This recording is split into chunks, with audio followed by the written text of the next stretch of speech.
Hi students, good morning all of you. हमारा जो chapter चल रहा था, तीसरा चैप्टर चल रहा था इलेक्ट्रोकेमिस्ट्री, है ना। तो इलेक्ट्रोकेमिस्ट्री है, हमने उसके बारे में पढ़ लिया है, पूरा चैप्टर हमारा समाप्त हो चुका है। अब इसके बाद में आज बात करते हैं कि जो इससे संबंधित चैप्टर से जो भी न्यूमेरिकल आते हैं उन न्यूमेरिकल्स की आज हम बात करते हैं। जैसा हमारे पास पहला प्रश्न है, इसमें कह रहा है कि एक चालकता सेल को 0.02 एम का मीन्स है मोलरता या मोलल्टा, यहाँ पर सांद्रता दी जा रही है आपको, KCl विलयन से भरने पर इसका प्रतिरोध 25 डिग्री सेल्सियस पर 82.4 ओम पाया गया, जबकि इसे 0.005 एन का मीन्स है नॉर्मलता, K2SO4 से भरने पर इसका प्रतिरोध 326 ओम पाया गया। अब आपसे कह रहा है कि गणना कीजिएगा। पहला है आपका विशिष्ट चालकता की, दूसरा है सेल स्थिरांक की, तीसरा है 0.005 N K2SO4 विलयन की तुल्यांकी चालकता की, ठीक है ना। और उसने आपको नीचे ब्रैकेट में ये दे रहा है प्रश्न में कि 0.02 एम KCl विलयन की विशिष्ट चालकता आपको इतनी दी गई है, ये 0.002768 ओम इनवर्स सेंटीमीटर इनवर्स, ये विशिष्ट चालकता आपको दे दी है उन्होंने, ठीक है। तो हम क्या करते हैं कि हमारे पास विशिष्ट चालकता ही है ना, ये 0.02 एम KCl विलयन की उन्होंने हमें विशिष्ट चालकता दी है। तो हम यहाँ पर लिख सकते हैं दिया है, हमें दिया गया है सबसे पहले जो 0.2 एम KCl का विलयन है, इसके लिए विशिष्ट चालकता दी गई है हमें, कप्पा बराबर 0.00278 ओम इनवर्स सेंटीमीटर इनवर्स। और हम यहाँ पर ओम इनवर्स के स्थान पर साइमंस का भी इस्तेमाल कर सकते हैं, क्योंकि हमने आपको बताया था पीछे कि एक ओम इनवर्स बराबर एक साइमंस, है ना। तो हम यहाँ पर साइमंस का भी इस्तेमाल कर सकते हैं।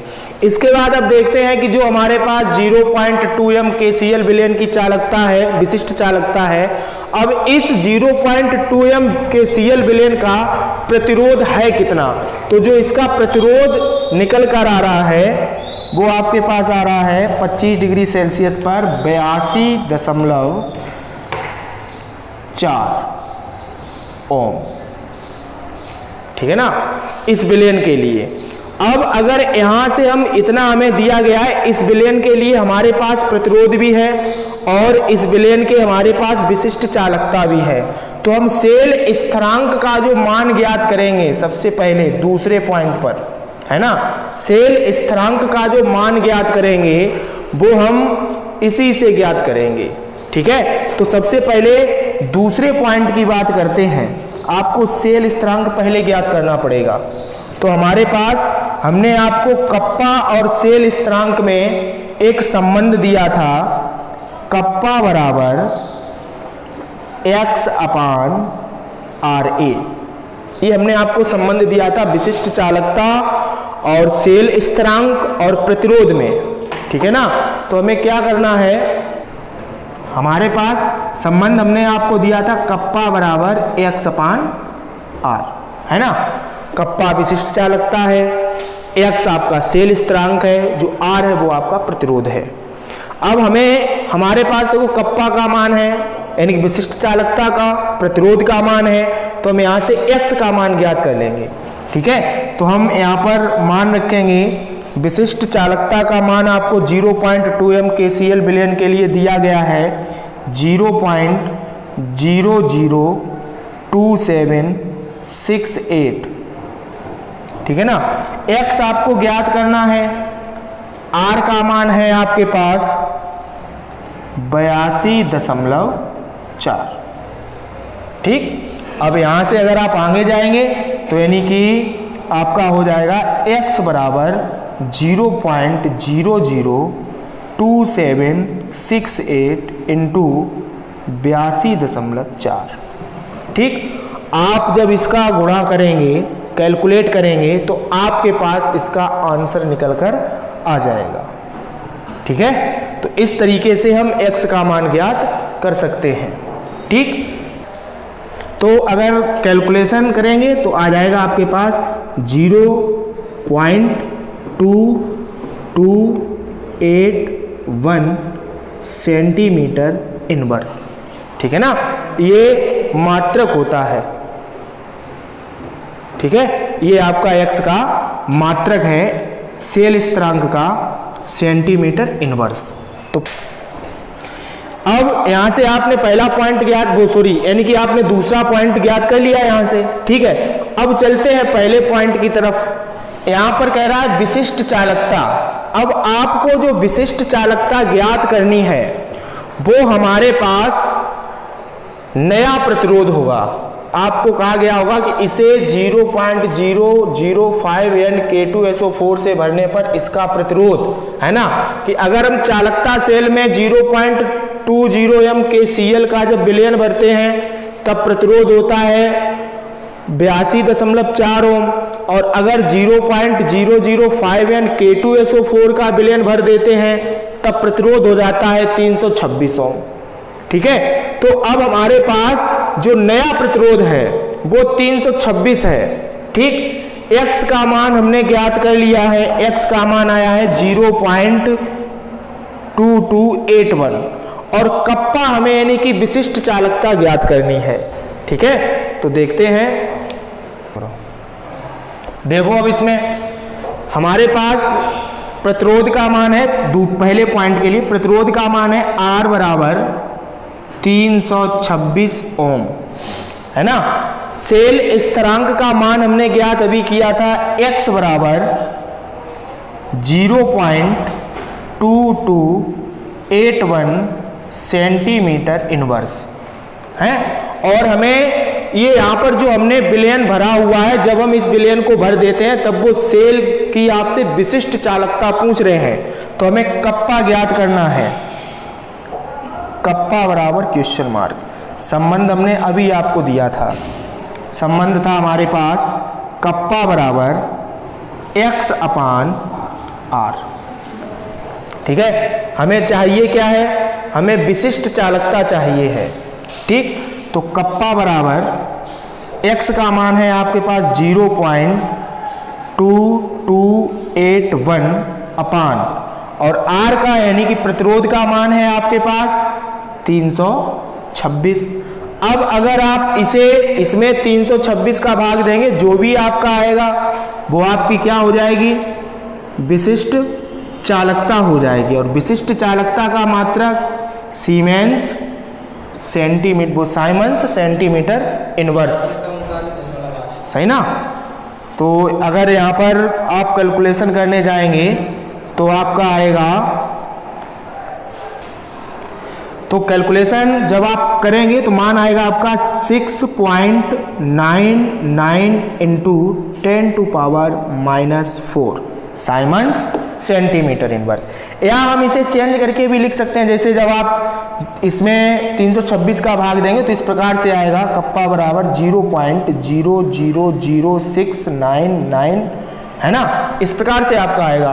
तो हमने क्या किया है कि जो इस संख्या को हमने वैज्ञानिक पद्धति में लिखने का प्रयास किया है, यानी कि जब भी कोई भी संख्या लिखी जाती है तो अधिक से अधिक हम उसे वैज्ञानिक पद्धति में लिखने की कोशिश करते हैं। जाना अगर संख्या वैसी है तो हमने इस पॉइंट को उठाकर यहाँ पर लेकर आए हैं पीछे की ओर। तो जितना हम अंक पीछे गए उतनी माइनस में घातें बढ़ गई हैं, यहाँ पर 10 की घात -4 हो गया है। ठीक है, अब देखते हैं आगे तीसरा पॉइंट। यहां से हमें कप्पा प्राप्त हो चुका है, यानी कि विशिष्ट चालकता। अब तीसरे पॉइंट की बात, तीसरा पॉइंट क्या है, इसमें कह रहा है कि 0.005 N K2SO4 विलयन की तुल्यांकी चालकता आपको ज्ञात करनी है। ठीक है, सांद्रता यहां पर आपको मालूम हो गई, यानी सांद्रता आपको जो दी गई है वो नॉर्मलता के पदों में दी गई है। ठीक है, तो यानी कि C बराबर हमारे पास हो गया है 0.005 N, ठीक है, नॉर्मल विलयन हो गया ये। इसके बाद में कप्पा का भी मान आपको दिया गया है, कप्पा का मान दिया आपने ज्ञात कर लिया है ना। कप्पा बराबर 6.99 इंटू 10⁻⁻4 साइमन्स सेंटीमीटर इनवर्स। इसे हटा रहे हैं यहां से। आपसे तुल्यांकी चालकता पूछ रहा है, ये ज्ञात करना है। तुल्यांकी चालकता और विशिष्ट चालकता में एक संबंध होता है। तुल्यांकी चालकता बराबर 1000 इंटू विशिष्ट चालकता अपान सांद्रता, ठीक है। तुल्यांकी चालकता हमें ज्ञात करनी है, तो तुल्यांकी चालकता बराबर विशिष्ट चालकता यानी कि कप्पा का मान हमने ज्ञात किया है अपान सांद्रता हमें पता है, सांद्रता है आपके पास 0.005।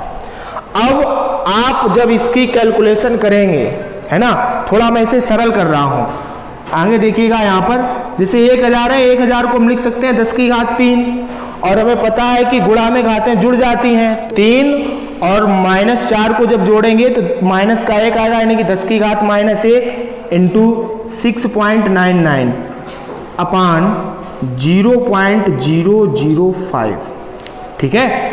अब यहाँ पर क्या करते हैं, थोड़ा और इसे कैलकुलेट कर लीजिएगा, तब आपके पास हो जाएगा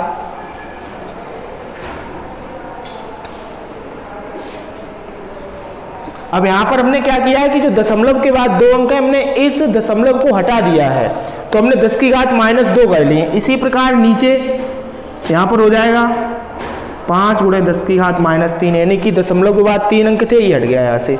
अब देखो 10 की घात -2 -1 जुड़े जाएंगे, चिन्ह समान है, तो 10 की घात -3 हो जाएगा।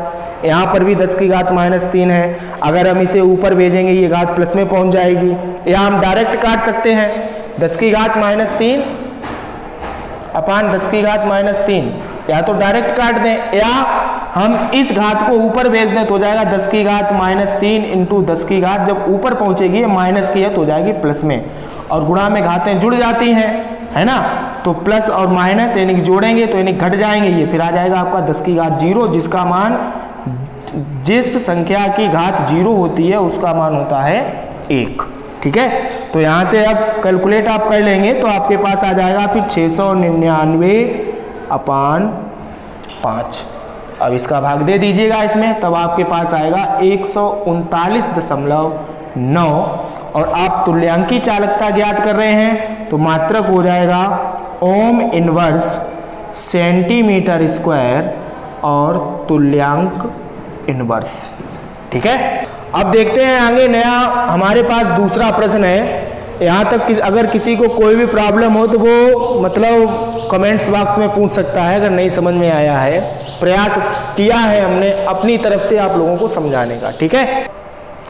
देखिए हमारे पास दूसरा न्यूमेरिकल है कि एक सेल में Zn + CO + 2 charge equal to Zn + 2 charge + CO अवक्रिया होती है, यानी कि कोई सेल है और उन्होंने आपको सेल अवक्रिया दी है, वो सेल अवक्रिया आपकी इस प्रकार से है होती है। आगे वो कह रहे हैं कि इलेक्ट्रोड अवक्रियाएं लिखिए और तथा सेल का EMF भी आपको ज्ञात करना है, यानी कि इलेक्ट्रोड अवक्रियाएं देनी है और सेल का विद्युत वाहक बल यानी कि EMF का मीन्स है इलेक्ट्रोमोटिव फोर्स, ये आपको ज्ञात करना है, ठीक है। और प्रश्न में दिया गया है कि जो जिंक है, जिंक के मानक अपचयन विभव का मान आपको दे रहे हैं -0.76 वोल्ट, और कोबाल्ट है, कोबाल्ट के मानक अपचयन विभव का मान दे रहे हैं -0.28 वोल्ट, ठीक है। अब देखते हैं, सबसे पहले हमें क्या करना है कि इलेक्ट्रोड अवक्रियाएं लिखनी है। यहां पर लिखेंगे इलेक्ट्रोड अवक्रियाएं,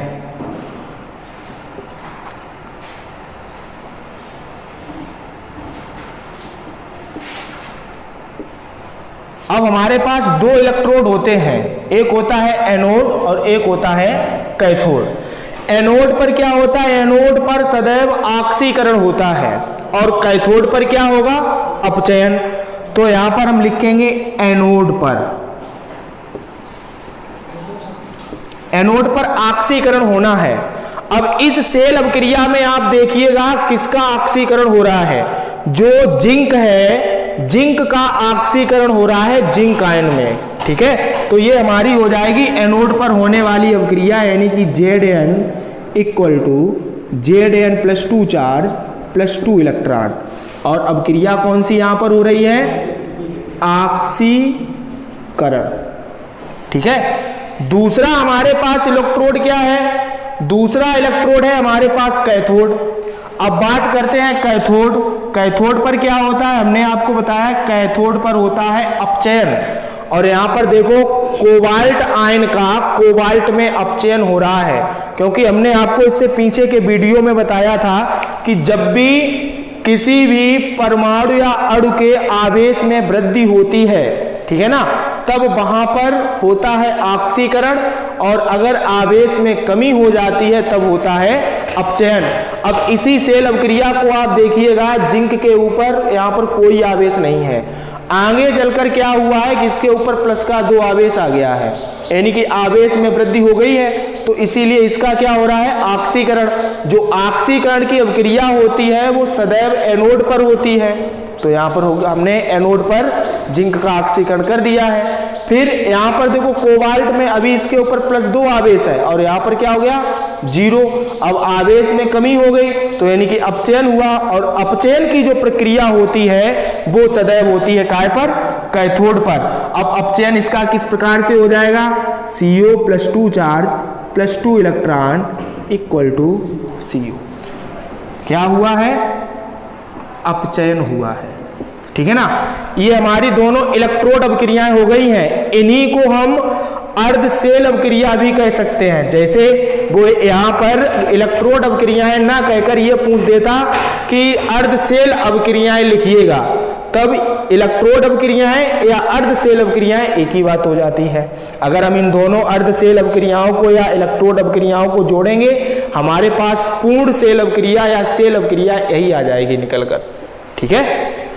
ये हमारा पहला हो चुका है इलेक्ट्रोड अभिक्रियाएं। अब दूसरे में कह रहे हैं कि सेल का EMF यानी कि विद्युत वाहक बल ज्ञात करना है, तो यहां पर हम लिखेंगे ई सेल बराबर, ई सेल क्या है, सेल का विद्युत वाहक बल यानी कि सेल विभव बराबर ई कैथोड माइनस ई एनोड, ठीक है, ई कैथोड माइनस ई एनोड। अब देखो यहां पर ई एनोड हमारा कौन सा हो जाएगा, जो अभिक्रिया एनोड पर हो रही है उसके जो मानक अपचयन विभव का मान होगा वो हो जाएगा ई एनोड, और जो अभिक्रिया कैथोड पर हो रही है उसके मानक अपचयन विभव का मान हो जाएगा ई कैथोड। अब देखो जिंक का ऑक्सीकरण हो रहा है, तो जिंक का जो मानक अपचयन विभव का मान दिया गया है ये हमारा क्या हो गया है, ई एनोड। और कैथोड पर देखो कोबाल्ट का अपचयन हो रहा है, तो यहाँ पर कोबाल्ट का जो भी आपको मानक अपचयन विभव दिया गया है ये हमारे पास क्या हो जाएगा, ई कैथोड। तो ई कैथोड पर आएगा आपका कोबाल्ट का यानी कि -0.28 -0.28 माइनस, फिर इसके बाद में एनोड पर जिंक का मानक अपचयन विभव तो -0.76। इसे आप आगे हल कर दीजिएगा तो हो जाएगा -0.28 माइनस माइनस प्लस हो जाएगा 0.76। विपरीत चिन्ह है तो ये घट जाएंगे, फिर तो आपका हो जाएगा यहाँ पर 0.48 वोल्ट, ठीक है। अब इसमें देखो कि अगर यहां से आपको समझ में नहीं आ रहा है, जैसे यहां पर उसने क्या किया होता कि इस प्रश्न में उसने यहां से ये शब्द हटा दिया होता कि इलेक्ट्रोड अभिक्रियाएं लिखिए, सेल अभिक्रिया होती, वो डायरेक्ट आपसे पूछता कि सेल का विद्युत वाहक बल ज्ञात कीजिए। तो हम इसमें जैसे कभी कभार क्या होता है कि हमारे समझ में नहीं आता है कि कौन सा ई एनोड है, कौन सा हमारे पास ई कैथोड है, तो हम इस